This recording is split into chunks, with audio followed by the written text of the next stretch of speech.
અંબાજીના ચાચર ચોકમાં અંબાજી ઉત્સવનો પ્રારંભ વહીવટદાર અને અધિક કલેક્ટર શ્રી કૌશિક મોદીના હસ્તે મહોત્સવને ખુલ્લો મુકાયો।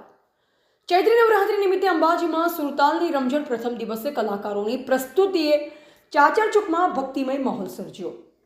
યાત્રાધામ અંબાજી ખાતે ચૈત્રી નવરાત્રિના પવન અવસરે આયોજિત 2 દિવસીય અંબાજી ઉત્સવનો ભવ્ય અને આધ્યાત્મિક માહોલ વચ્ચે ઉત્સાહભેર પ્રારંભ થયો। વિશ્વવિખ્યાત શક્તિપીઠ અંબાજી મંદિરના ચાચર ચોક ખાતે આ મહોત્સવને અંબાજી મંદિરના વહીવટદાર અને અધિક કલેક્ટર શ્રી કૌશિક મોદીના હસ્તે દીપ પ્રાગટ્ય કરી ખુલ્લો મૂકવામાં આવ્યો। રમતગમત યુવા અને સાંસ્કૃતિક પ્રવૃત્તિઓ વિભાગ ગાંધીનગર તથા બનાસકાંઠા જિલ્લા વહીવટીતંત્રના સંયુક્ત ઉપક્રમે આયોજિત આ ઉત્સવમાં મોટી સંખ્યામાં માઈ ભક્તો, યાત્રાળુઓ અને કલાપ્રેમીઓ ઉમટી પડ્યા, જે કારણે સમગ્ર પરિસરમાં ભક્તિ અને સાંસ્કૃતિક ઉર્જાનો અનોખો માહોલ સર્જાયો હતો। ઉત્સવના પ્રથમ દિવસે વિવિધ સાંસ્કૃતિક કાર્યક્રમોની સમૃદ્ધ રજૂઆત કરવામાં આવી, જેમાં લોકસંગીત, ભક્તિ સંગીત, નૃત્ય અને હાસ્ય રસનો અનોખો સમન્વય જોવા મળ્યો। સુપ્રસિદ્ધ સાહિત્યકાર શ્રી માયાભાઈ આહિરે પોતાની આગવી અને મનોરંજક શૈલીમાં લોક સાહિત્ય અને હાસ્ય રસની સરવાણી વહાવી શ્રોતાઓને મંત્રમુગ્ધ કર્યા હતા।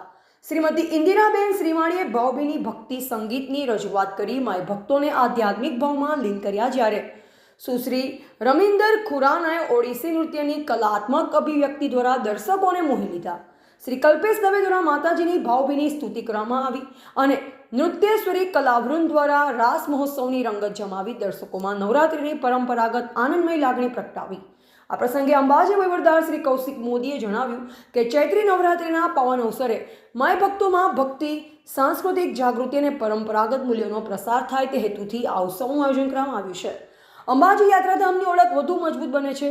તેમણે જણાવ્યું કે ઉત્સવના બીજા દિવસે પણ લોકગાયકો, ભજન મંડળો અને વિવિધ કલાવૃંદો દ્વારા સાંસ્કૃતિક કાર્યક્રમોની રંગત જામવાની છે, તો સાથોસાથ ભક્તિમય વાતાવરણમાં માય ભક્તો માતાજીના દર્શન સાથે સાંસ્કૃતિક કાર્યક્રમોનો આનંદ માણી શકશે।